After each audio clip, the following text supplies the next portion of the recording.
Apresentamos Através da Bíblia, o programa que leva você ao estudo sistemático e detalhado do livro dos livros, a Palavra de Deus. Estes estudos são de autoria do Dr. J. Vernon Magui e apresentados pelo pastor e professor Itamir Neves. Convidamos você, ouvinte, a acompanhar esta jornada através da Bíblia. Olá, amigo, estamos iniciando mais um programa da série Através da Bíblia. Ao iniciarmos esse programa, queremos agradecer a todos vocês que dão o retorno necessário de como tem chegado o programa até vocês. Por isso, sempre é um momento de muita satisfação quando lemos o trecho de uma carta que vocês nos enviam. Hoje nós queremos mencionar a carta que chega de Campina Grande do Sul, no estado do Paraná. Esse irmão nos escreve as seguintes palavras: Queridos irmãos, é com muito prazer e satisfação que venho através dessa carta agradecer pelo programa Através da Bíblia, que tem sido uma bênção na minha vida espiritual. Obrigado pela edificação que tenho recebido através de vocês. Querido irmão, somos gratos a Deus por esse reconhecimento e colocamos-nos sempre à disposição do Senhor. Nós queremos que Ele nos use como canal da sua misericórdia e graça para a edificação do seu corpo. Conte com as nossas orações e saiba que muito nos encoraja a saber que temos irmãos que têm por objetivo cada vez mais crescer no conhecimento do nosso Senhor Jesus Cristo. Quero estimulá-lo a continuar firme nesse propósito. Espero mesmo que o nosso programa possa ser usado por Deus para que você conquiste os seus ideais pessoais e também ministeriais. Mas para que sejamos bênçãos na mão do Senhor, insisto em que você também ore por nós. E é exatamente para isso que eu quero te convidar agora. Vamos orar.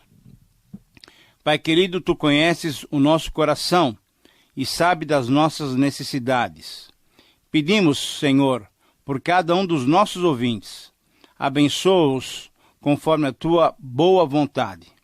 Pedimos também uma bênção bem específica. Ilumina-nos, Senhor, pelo Teu Espírito e faça-nos compreender a Tua palavra.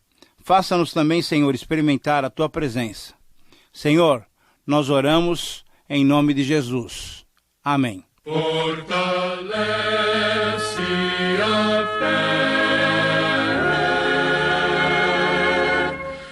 conhecer nosso Deus.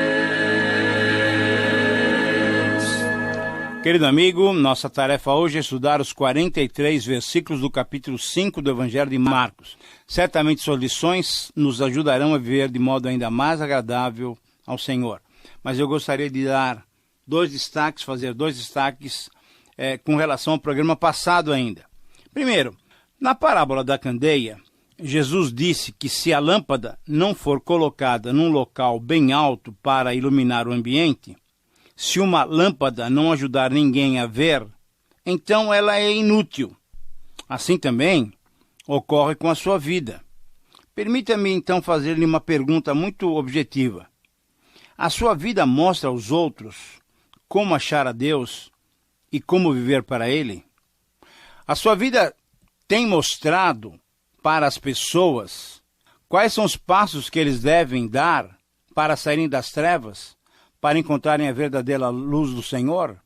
Se a sua resposta for negativa, pergunte-se com muita franqueza, o que é que apagou a sua luz? Avalie-se. Olha só, ressentimentos, mágoas, desobediência, inveja e talvez outros sentimentos podem impedir a luz de Jesus brilhar através de você. Mas se a sua resposta for positiva, parabéns, continue a refletir a imagem do Senhor Jesus. Em segundo lugar, um outro destaque com relação ao programa passado, Marcos nos conta que Jesus acalmou a tempestade. Veja bem, os discípulos entraram em pânico porque a tempestade iria destruí-los fisicamente. Mas as tempestades surgem de várias outras maneiras. Pense, por exemplo, nas tempestades que causam dificuldades a você. Como os discípulos, você tem duas opções. Você pode preocupar-se e pensar que Jesus nem se importa mais com você, ou pode resistir o medo e colocar em Jesus toda a sua confiança, sabendo que Ele é poderoso para quê? para solucionar aquilo que para nós é impossível. Querido amigo, espero que essas lições sejam incorporadas à sua vida, para que você experimente a cada dia, a cada momento, a vontade de Deus. Mas vamos olhar agora para o texto do capítulo 5. Capítulo 5 do livro de Marcos, nós temos 5 parágrafos para estudar. No primeiro parágrafo, nos versos 1 a 14, narra a cura do endemoniado Gerazeno. Vamos fazer algumas observações. Primeira, chegando do lado oposto do lago, isto é, Gerasa, ou também chamada Gadara, essa cidade, Jesus e os seus discípulos tiveram dentro de si um quadro muito triste, muito doloroso. Encontraram um homem dominado pelo diabo. As algemas não podiam detê-lo e ninguém podia subjugá-lo. Andava dia e noite entre os sepulcros, gritando e ferindo-se com pedras. Ele se afastava, ele se vivia afastado da sua família e do contato natural que um ser humano deve ter. Contato com outras pessoas. Mas não é isso de se admirar, não, porque o diabo veio para matar, roubar e destruir.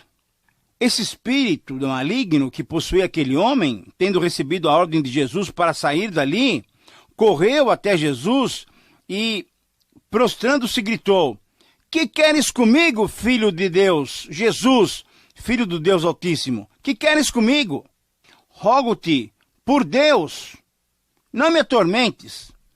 Diante de Jesus, os demônios se acovardam e fogem. É essa a situação. Outra observação. Lembrando que ao possuir um ser humano, o diabo, na verdade, está tomando o lugar da personalidade do possuído, Jesus então pergunta-lhe o nome e ele responde de uma maneira muito interessante. Ele se identifica como Legião, porque, na verdade, eram muitos os demônios, os espíritos maus que tinham se apossado daquele homem.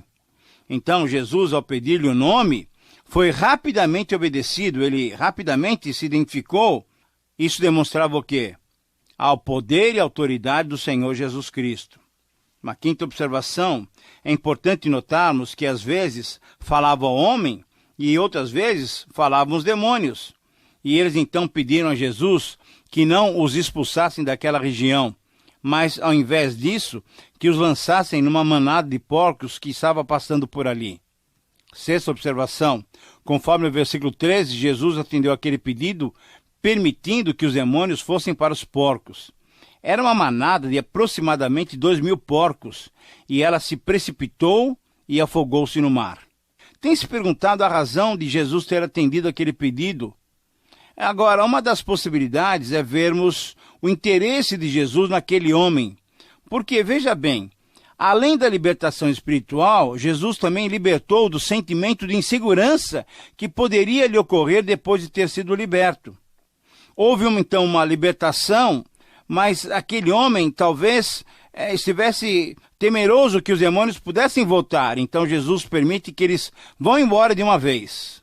Agora, houve uma libertação daquele rapaz, daquele homem, mas houve prejuízo para os porqueiros, para aqueles que cuidavam dos porcos. Então, nós temos que lembrar que a carne de porco era proibida em Israel. A pergunta que se está fazendo, que está se respondendo é: por que Jesus permitiu que aqueles porqueiros tivessem prejuízo? Ora, essa carne de porco, então, nós temos que lembrar, era proibida em Israel. Por que razão, então, esses criavam e tratavam de porcos, que eram animais proibidos? Essa é uma pergunta importante. Ora, e a única resposta é por desprezo à lei. Veja bem, os gerazenos ou os gadarenos, eles pertenciam à tribo bem antiga, né? A tribo de Gade, que tinha escolhido ficar do lado oriental, do lado errado do Rio Jordão. Já demonstrando ali, logo nos tempos de Josué, uma tendência a um tipo de vida afastada, uma vida isolada da maioria, uma vida isolada do restante do povo de Israel. E durante todo o decorrer da história de Israel, eles foram se misturando, como na verdade aconteceu com todo o reino do norte. Se misturando com quem? Com povos de outras regiões, de outras religiões. Na verdade, eles se descaracterizaram como judeus. E assim, nessa ocasião específica, eles tiveram como consequência um abalo profundo no seu negócio de porcos. E a sétima observação é que, diante desses acontecimentos, os porqueiros, os tratadores dos porcos, fugiram. E os fatos, então, rapidamente foram divulgados pela cidade e pelos campos. Muito bem. Depois desse relato, que constatações nós podemos fazer? Pelo menos 5. Eu gostaria que você anotasse, se você estiver anotando. Primeira, a realidade da existência dos demônios é clara. Alguns dizem que isso é só historinha. Não, mas o demônio existe mesmo, é o nosso inimigo, e nós temos que constatar que ele é real. Segunda constatação, é possível os demônios possuírem um ser humano que, por motivos diversos, permite que isso aconteça. Então, sendo possível, inclusive, que eles possuam animais. Terceira constatação, os demônios nunca habitam a vida de um verdadeiro cristão. Essa é uma verdade importantíssima para nós. Quarta constatação, existem muitos demônios ou espíritos malignos, mas um só diabo, que é Satanás, o pai da mentira, o anjo Lúcifer, que se rebelou contra Deus e foi expulso do céu.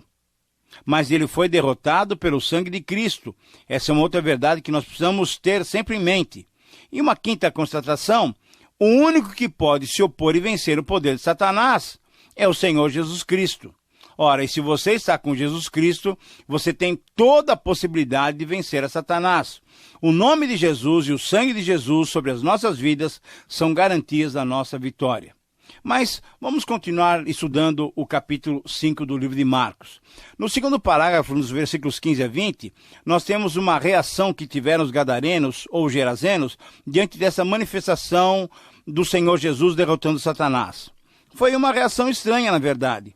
Quando chegaram onde Jesus estava e viram o ex-endemoniado assentado, vestido e em perfeito juízo, completamente libertado dos pecados e das garras de Satanás, eles encontraram esse homem transformado pelo poder de Jesus e, ao invés de se alegrarem e louvarem a Deus por aquela transformação, como é que eles reagiram? Ficaram temerosos. Conforme nós lemos no versículo 16, os que viram os acontecimentos relataram os detalhes daquela expulsão dos demônios e de como eles foram para os porcos e de como esses porcos foram precipitados no abismo e ali morreram. Então, esse relato sobre o poder divino entre eles e a perda da manada dos porcos representava, na verdade, uma grande escolha que eles deveriam fazer, que todos os habitantes da cidade deveriam fazer. Queriam Jesus e as suas manifestações ou queriam os porcos e o dinheiro que eles proporcionavam? Querido amigo, qual seria a sua escolha? A minha escolha, mesmo que com perda financeira, é optar pela presença divina e pelas suas manifestações. Mas, infelizmente, a escolha dos gadarenos não foi essa. Pediram que Jesus se afastasse deles, talvez porque eles temiam que houvesse mais perdas financeiras e porque, não entendendo o poder de Jesus e não conseguindo controlá-lo, então era melhor não tê-lo no meio da sua comunidade. Nesse pedido para que Jesus se retirasse, o povo, em certo sentido, preferiu mais o homem endemoniado do que o homem curado em perfeito juízo, completamente transformado pelo poder do Evangelho, pelo poder do Reino de Deus. Essa transformação foi completa, pois viram um homem, veja só, primeiramente, assentado aos pés de Jesus. Segundo, eles viram um homem vestido. Terceiro, eles viram um homem em perfeito juízo. Aí temeram. Mas sabe por que eles temeram? Porque o Evangelho é poderoso para alterar, para transformar a realidade de vida do ser humano em todas as áreas, na área física, na área psicológica, na área espiritual. Esse é o poder do Evangelho para transformar o homem todo. Enquanto o povo rejeitava Jesus, o homem liberto queria seguir a Jesus, mas Jesus não permitiu. Jesus ordenou que ele fosse para sua casa e contasse como é que Deus tinha sido bondoso para com ele. E conforme o versículo 20, o versículo final desse parágrafo, aquele homem obedeceu a Jesus e começou a divulgar a sua fama por toda aquela região. Querido amigo, Além de outras lições, Marcos estava mostrando que Jesus procurou dar uma correta visão ao povo de Israel. O inimigo maior de Israel não era Roma e o seu poderio militar, mas o inimigo maior e mais feroz e mais astuto daquela nação era o diabo. Aquele mesmo que estava na sinagoga e que agora estava naquele homem e possuía muitos outros. Sim, querido amigo, usando as palavras de Paulo em Efésios 6,12, a nossa luta não é contra outros seres humanos, contra poderes físicos e seculares. Não, a nossa luta é contra poderes espirituais do mal. A minha pergunta para você é: você tem usufruído desse poder de Jesus, do seu amor inigualável para vencer as artimanhas de Satanás? Você tem testemunhado do poder e do amor do Senhor Jesus Cristo, como fez esse homem liberto? Mas vamos continuar. No terceiro parágrafo, nos versículos 21 a 24, Jesus e os seus discípulos estão voltando e retornando para o lado ocidental do mar da Galileia, provavelmente para a cidade de Cafarnaum. E como era de se esperar, depois de grandes manifestações do poder e da compaixão, conforme o versículo 21, uma grande multidão estava junto do mar para recebê-lo. E Jesus certamente estava ministrando a eles, ensinando e curando, pregando o reino de Deus, e demonstrando esse reino através de atos poderosos e amorosos. Agora, pense comigo o seguinte, veja essa situação. Em meio a toda aquela agitação, conforme os versículos 22 e 24, temos o relato do pedido de um pai carinhoso, preocupado com a sua filha. Eis então que chegou a ele um dos principais da sinagoga, chamado Jairo, e vendo-o prostrou-se aos seus pés e insistentemente lhe suplicou: minha filhinha está à morte, vem, impõe as mãos sobre ela para que ela seja salva, e ela vai viver, e ela viverá. Jesus então foi com ele, e grande multidão o seguia, comprimindo-o, isto é, apertando-o. Querido amigo, podemos destacar 7 atitudes em Jairo que devem se tornar exemplo para todos nós. Primeiro, Jairo demonstrou cuidado e amor para com a sua filha e foi buscar ajuda para ela. Segundo, ao mencionar que a sua filhinha estava doente, Jairo demonstrou a maneira carinhosa com que ele tratava a sua filha. Terceiro, Jairo, mesmo sendo um dos principais da sinagoga, portanto, ligado aos fariseus que eram contrários a Jesus, não teve preconceitos ao buscar em Jesus, buscar o quê? A solução que realmente poderia resolver o seu problema. Quarto, Jairo, deixando o seu orgulho e vaidade de lado, mesmo em meio à multidão, ele procurou Jesus ajoelhando-se diante do Senhor. Quinto, Jairo, ao procurar essa solução, demonstrou fé em Jesus ao dizer que cria que apenas através da imposição das mãos na sua filha ela seria curada.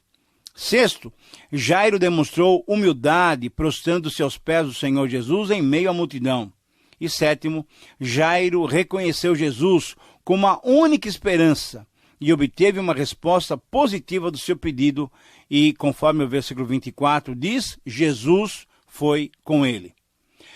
Em resumo, querido amigo, Jairo, na verdade, demonstrou cuidado, carinho, falta de preconceito, humildade, fé, reverência, e ele demonstrou objetividade em procurar quem podia dar uma solução para o seu problema. A pergunta que nós devemos fazer para nós mesmos, que você deve fazer para você é: assim é que você tem agido diante das tribulações que lhe afetam? Você quer também ter os seus pedidos respondidos? Então, lembre-se do seguinte: Deus está pronto a nos atender, como nos disse Ele mesmo através do profeta Isaías, capítulo 59, versículo 1. Eis que a mão do Senhor não está encolhida para que não possa salvar, não está encolhida para que não possa curar, nem surdo o seu ouvido para não poder ouvir. Ah, querido amigo, mantenhamos então a nossa fé, olhando sempre para Jesus, o autor e consumador da nossa fé, o Deus poderoso. Bem, mas vamos continuar. Temos ainda mais alguns versículos para tratar. O quarto parágrafo, nós temos os versículos 25 a 34. Ele é como que um parêntese em meio à narrativa da situação de Jairo.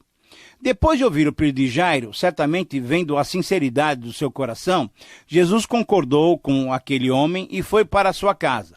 Mas em meio à grande multidão que acompanhava Jesus, muita gente estava apertando Jesus, ficando perto dele.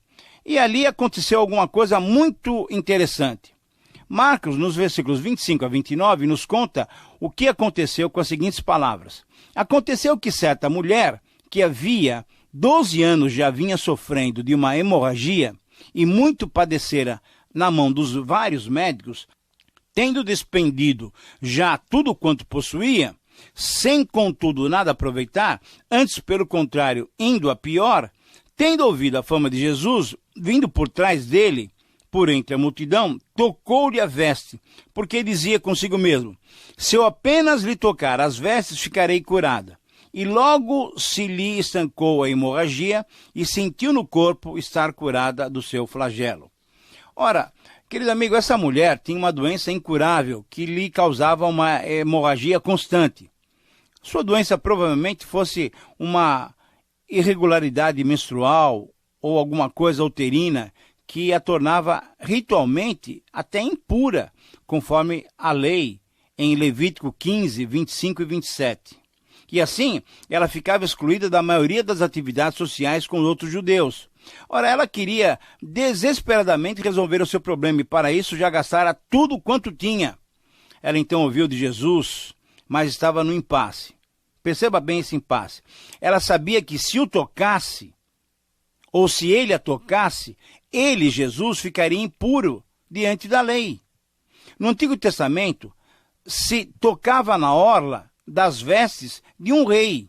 E certamente esse toque que essa mulher deu no Senhor Jesus Cristo simbolizava exatamente que Jesus era reconhecido por alguns como rei prometido, como Messias prometido. Mas mesmo diante daquele impasse, mesmo diante daquela situação de uma questão cerimonial, a mulher agiu. Primeiro, com uma grande determinação. Segundo, com o desejo e a necessidade de resolver o seu problema. E terceiro, cheia de fé, ela rompeu com as tradições e ela foi curada, atingindo então assim o seu objetivo. Algumas vezes, sentimos que os nossos problemas nos afastam de Deus. Você já teve essa sensação? Mas Jesus está sempre disposto a nos atender e não permitir que o medo, que as tradições, que a letra da lei impeça a nossa aproximação dele, que quer nos abençoar. Mas o episódio ainda não termina aqui. Marcos continua a narrativa mostrando que Jesus, percebendo que dele tinha saído o poder, virou-se para a multidão e perguntou, quem me tocou? Essa pergunta causou admiração nos discípulos. Porque em meio de todas aquelas pessoas apertando uns aos outros, como é que Jesus queria saber quem tinha tocado nele? Jesus insistiu olhando ao redor. E a mulher, então, conforme o versículo 33, ela estava até atemorizada e tremendo. Sabendo que ela tinha sido curada, ela prostrou-se então diante de Jesus e lhe contou como tudo se passara. O episódio termina com as seguintes palavras do versículo 34. E ele lhe disse, filha, a tua fé te salvou, vai-te em paz e fica livre do teu mal. Como é que podemos entender esse desfecho? Ora, Jesus não se zangou com a mulher que tinha lhe tocado. Jesus sabia que ela fizera, era o resultado de uma fé verdadeira, que envolve ação. Uma fé que envolve prática, não apenas uma verbalização. Você, querido amigo, tem testemunhado do que Deus tem lhe dado, ou tem ficado calado sem compartilhar as bênçãos que tem recebido? Mas vamos ao último parágrafo agora.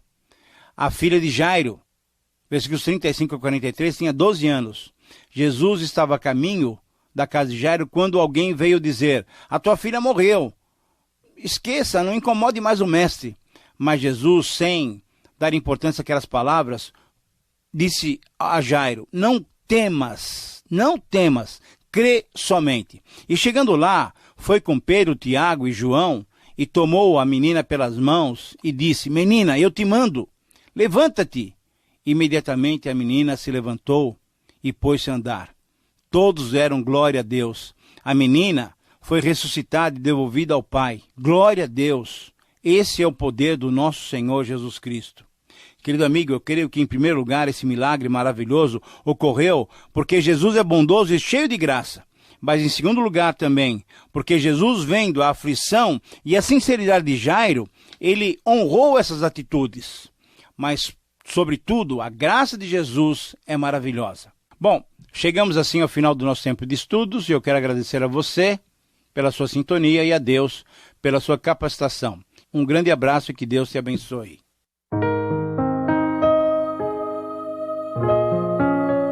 Terminamos mais uma apresentação do programa Através da Bíblia.